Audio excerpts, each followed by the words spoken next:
మాకు కూడా ప్రతివ్యూహం ఉంటుంది కదా. అంటే ఇదొక కొత్త ఫ్యాషన్గా మొదలైందండి. కరెక్ట్గా ఎన్నికల ముందల ప్రతిపక్ష పార్టీలపైన బురద చల్లుతాం, ఉంది లేనట్టు చూపిస్తాం, సినిమాలు వేస్తాం.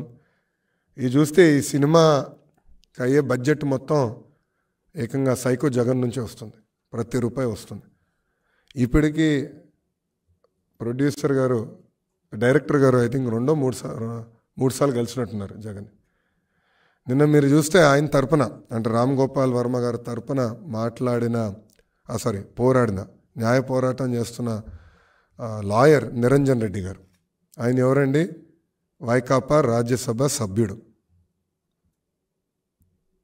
సో తెలంగాణ హైకోర్టులో, లోకల్ కోర్టులో నిరంజన్ రెడ్డి వెళ్ళి ఆయన రామ్ గోపాల్ వర్మ తరపున పోరాడుతున్నాడు, న్యాయ పోరాటం చేస్తున్నాడు అంటే దాని అర్థం ఏంటి? దీని వెనకాల ఎవరున్నట్టు? ప్రభుత్వం. ఎస్, మాకున్న రైట్స్, రాజ్యాంగం మాకు రైట్స్ ఇచ్చింది, అది మేము కాపాడాలని కోర్టుని ఆశ్రయించాం. నిజంగానే సినిమా తీయాలంటే హూ కిల్డ్ బాబాయ్ తీయచ్చు, కోడి కత్తి పైన తీయచ్చు, ప్యాలెస్లో జరుగుతున్న అవినీతి పైన తీయచ్చు, లేదంటే ప్యాలెస్ కుట్రల పైన తీయచ్చు. అది చేయకుండా లేనిది ఉన్నట్టు చూపిస్తే తప్పనిసరిగా మేము పోరాడతాం.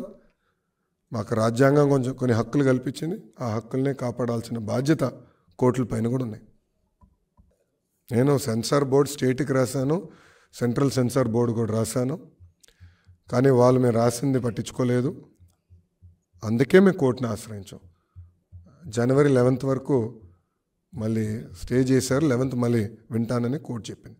ఈ లోపల వీళ్ళు ఏం చేస్తారో చేయండి, we are ready for it, will face it.